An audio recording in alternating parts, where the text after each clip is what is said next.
Hello everyone! Welcome back here on my channel. This is me once again, Teacher Jinjin, your virtual teacher here on YouTube. Kung bago ka pa lang sa channel na ito, gumagawa ako ng mga Tagalog tutorial videos mula grade 7 hanggang grade 11. Kung interesado ka, please like, subscribe at i-click mo na rin ang notification bell para ma-notify ka kapag may bago akong upload na video. Just keep on watching! Magandang araw mga minamahal kong grade 10 students. Sa video na ito ay i-guide ko kayo sa inyong learning task number 3. Kung hindi nyo pa napanood yung learning task number 1 at hanggang number 2, i-click nyo na lang sa taas or hanapin nyo na lang sa playlist natin. Disclaimer lang mga anak, pinapalitan ko yung ibang given upang sa ganun ay subukan nyong isolve yung mga nasa modules ninyo kasi mas magandang matuto kapag kayo mismong nagsusolve. Alright? Dito sa number 1, which is a polynomial function? Letter A ba? B, C, or D? Balikan natin yung mga restrictions in polynomial function. Bawal ang merong exponent na fraction. So, hindi na pwede yung letter B. Bawal din ang may negative na exponent. At bawal din ang x sa denominator. Katulad nito. May x dito sa denominator niya. Ibig sabihin, ang polynomial function lang dito is yung letter A. P of x equals 2x cubed plus 3x squared minus 4x plus 4. Okay? Next, number 2 naman, what are the zeros of P of x equals x cubed minus 6x squared minus x plus 6? Pag kinukuha natin yung zeros, let y equals 0 or let P of x equals 0. So, papalitan natin ito ng 0 equals x raised to 3 minus 6x squared minus x plus 6. Ngayon, para makuha natin yung mga zeros, kailangan natin kunin yung mga x-intercepts. Ang gagawin natin ay ifa-factor natin itong polynomial na to. So, para ma-factor natin to, pwede nating i-factor by grouping. I-group muna natin tong dalawang to, tapos ito. So, factoring by grouping tayo.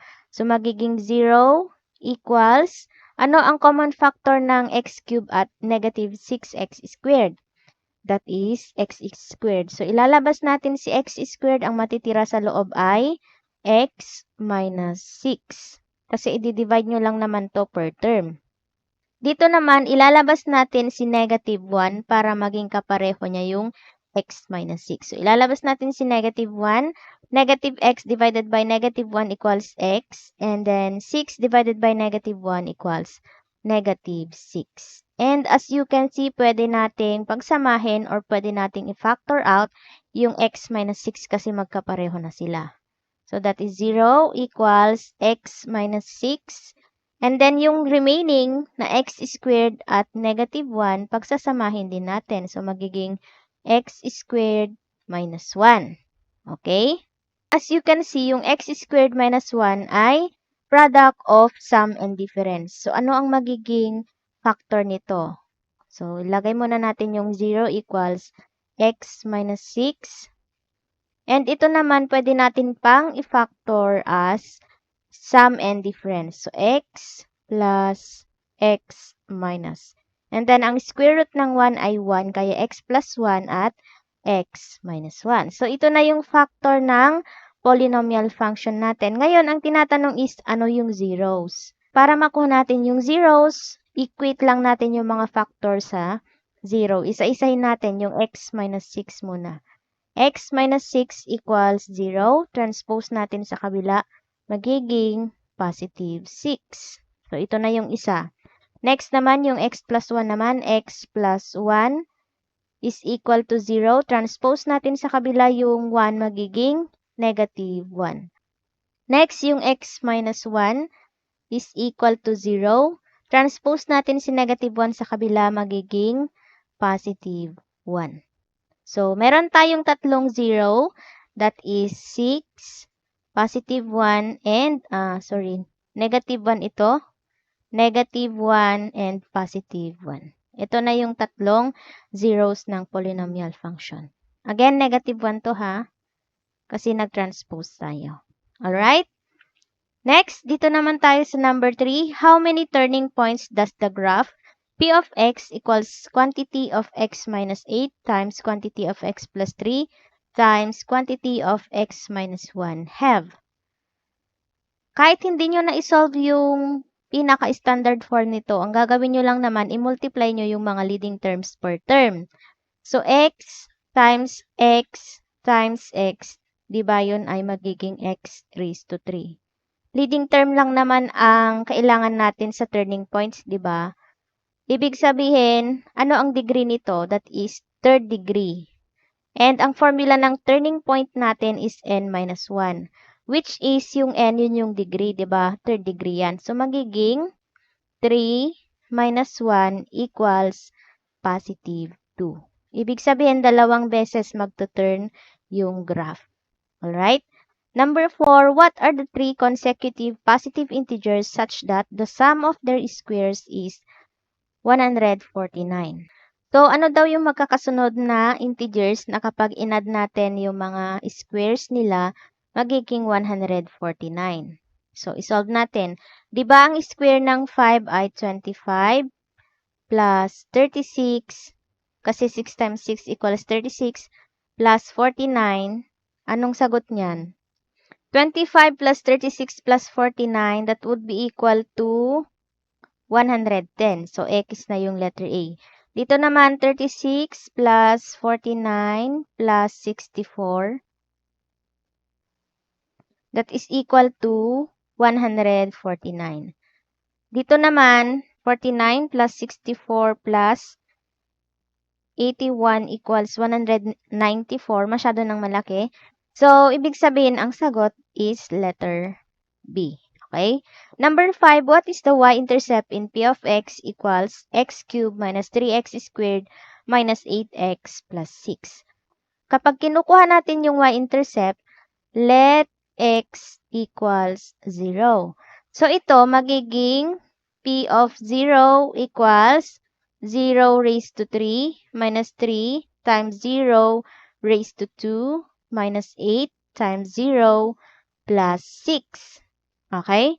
Next, P of 0 equals, kung 0 yan, syempre 0 na yung magiging product niya, 0 na rin ito. Ang matitira na lang is positive 6. Okay?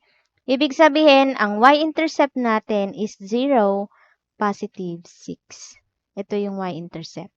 Alright? Kasi yung P of x, pwede rin itong isulat as y. Kaya y equals 6. And then, 0 yung x natin, kaya 0, positive 6. Naintindihan ninyo? Number 6, which of the following are graphs of polynomial functions? Pwede nating ma-determine ang graph ng polynomial function by vertical line test. At hindi pwedeng maulit-ulit yung value ng x. Hindi pwedeng maulit yung value ng x. So, itong letter A, as you can see, magkatapat yung point na to at saka ito. Ibig sabihin, dalawang beses na ulit yung x.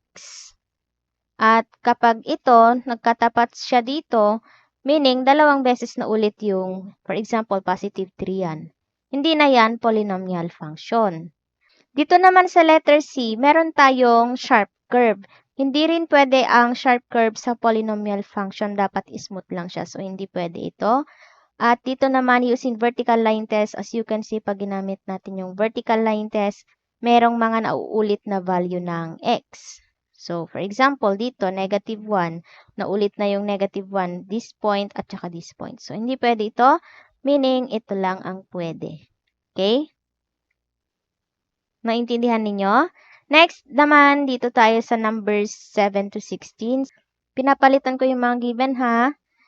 So, identify the value of the leading coefficient and the degree of the polynomial function. Then, describe the end behavior of the graph of the following polynomials. So, meron tayong polynomial function na x raised to 4 minus 6x squared. Number 7, ano daw yung kanyang leading term? Is it greater than 0 or less than 0? So, ang leading term natin is x raised to 4. As you can see, positive siya, meaning to say, a sub n is greater than 0. Kasi positive. Okay? Number 8, ano naman ang degree? odd ba or even. So, yung degree can be determined by the exponent or highest exponent of the polynomial function.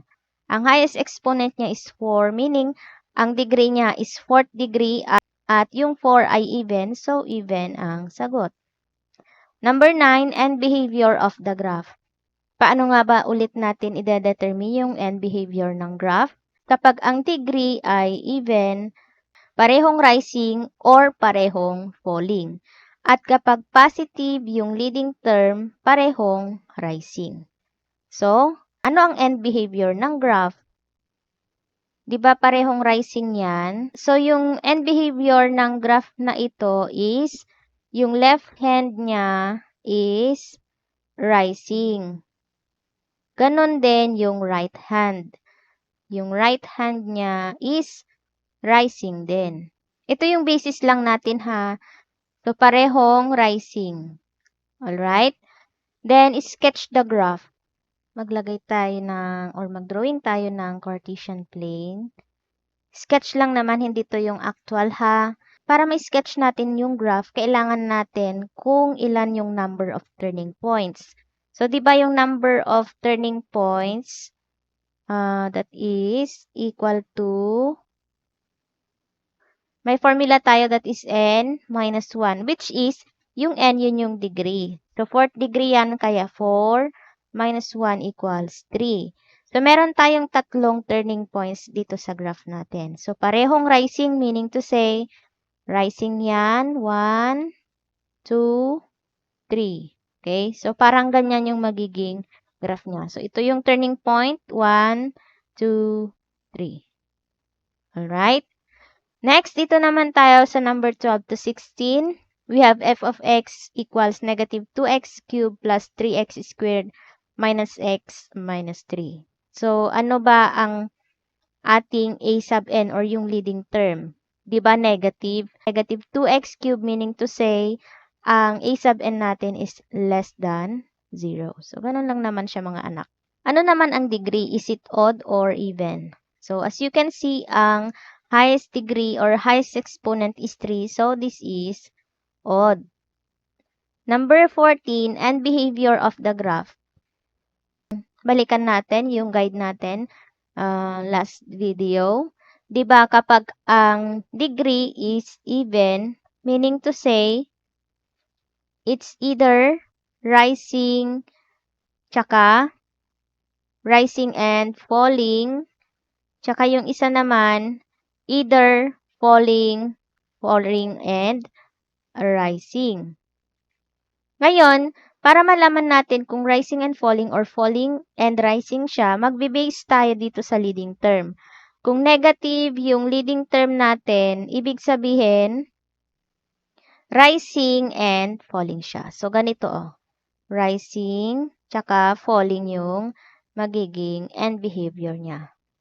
So, rising, yung nandito sa left hand, yung nasa right hand naman is falling. Falling yung nasa right hand. Nandyan sa module ninyo kung ano yung magiging behavior niya.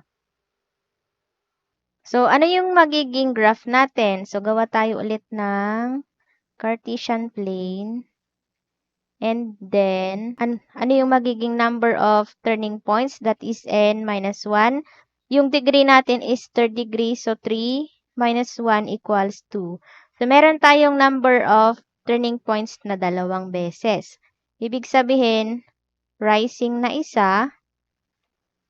So, 1, 2 yan. And then, ganyan. So, ito yung number of turning points. 1, 2. Yan. Ito yung magiging possible na graph ng 12 to 16. Okay? At dahil masyado nang mahaba mga anak, itutuloy na lang natin ang number 17 to 20 sa next na video. Kung gusto ninyong panoorin, i-click nyo na lang sa taas or hanapin nyo na lang sa playlist natin. Alright? Kung nakatulong ito sa inyo, please do like this video at mag-comment na rin kayo sa baba. Once again, stay home, stay safe, stay healthy at mag-aral ng mabuti. God bless you all and goodbye!